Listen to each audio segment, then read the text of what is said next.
Bersama saya Pitus Polikarpus Surung Simanulang di sini. Teman-teman, dalam tutorial sebelumnya kita sudah berhasil membuat termos. Setelah berhasil membuat satu termos, kita dengan mudah bisa merubah logonya dan merubah warnanya sesuai kebutuhan kita. Kemudian, termos yang sudah kita buat dengan mudah kita ekspor menjadi berbagai objek 3D di sini dengan format yang berbeda-beda. Misalkan menjadi OBJ. Ini bisa kita ubah. Kita ekspor menjadi file OBJ lalu kita simpan. Nah, saya sudah membuat di sini beberapa file OBJ. Kalau kita lihat dalam bentuk 3D, nah seperti ini objeknya. Nah, objek ini akan mudah kita masukkan ke PowerPoint untuk kita presentasikan.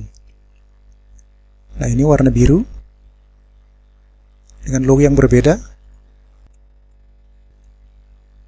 Ini juga dengan warna yang berbeda, logo yang berbeda. Jadi satu kali dibuat bisa kita ganti-ganti warna dan logonya. Ini logo yang berbeda, warna yang berbeda juga. Nah, karena saya sedang belajar membuat Blender dan sedang mengikuti kursus secara online, sebagai tugas akhir yang diberikan kepada saya dari tempat kursus adalah membuat presentasi. Maka, saya telah menyediakan presentasi saya.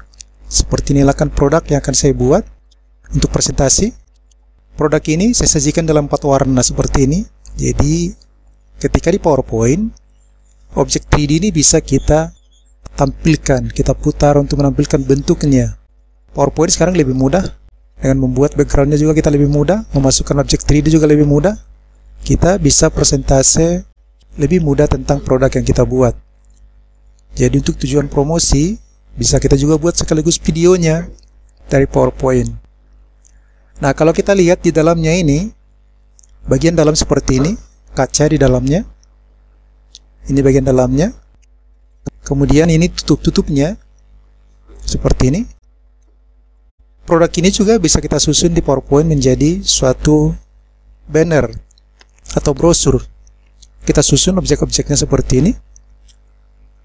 Kita tampilkan logo kita dan juga website yang kita inginkan, tempat di mana orang-orang bisa melihat detail produknya jika kita mau berjualan. Atau kita hanya berjualan ide pembuatan grafisnya, pembuatan modelnya dan logonya, sehingga orang bisa mencetakkan sendiri. Ini banner bisa kita simpan, tinggal file save as jadi gambar. Ini bisa dibuat jadi gambar, atau PowerPoint ini bisa dijadikan jadi video. Nah, inilah hasil akhir daripada kursus pertama. Kita disuruh membuat produk untuk ide promosi. Yang diminta sebenarnya adalah membuat satu lembar brosur dari produk yang kita buat. Tapi saya lebih tertarik membuat dalam bentuk PowerPoint, agar di PowerPoint bisa saya tunjukkan bentuk realnya seperti apa. 360 derajat bisa diputar. Kalau gambar kan hanya dilihat dari satu sisi. Nah, kalau ini bisa dilihat dari berbagai sisi dan bisa dikomentarin, bisa diperbesar, bisa diperkecil, dan bisa disusun juga menjadi banner dan disimpan sebagai gambar seperti ini. Sampai di sini dulu tutorial ini. Sampai bertemu kembali dalam video tutorial selanjutnya dalam membuat objek lain sebagai pengembangan pelajaran Blender. Nanti secara otodidak menunggu ada lagi kursus-kursus lain yang disediakan oleh Kominfo sebagai lanjutan daripada kursus Blender dasar ini. Saya Pitus Polikarpus Surung Simanulang. Sampai bertemu kembali dalam video tutorial selanjutnya.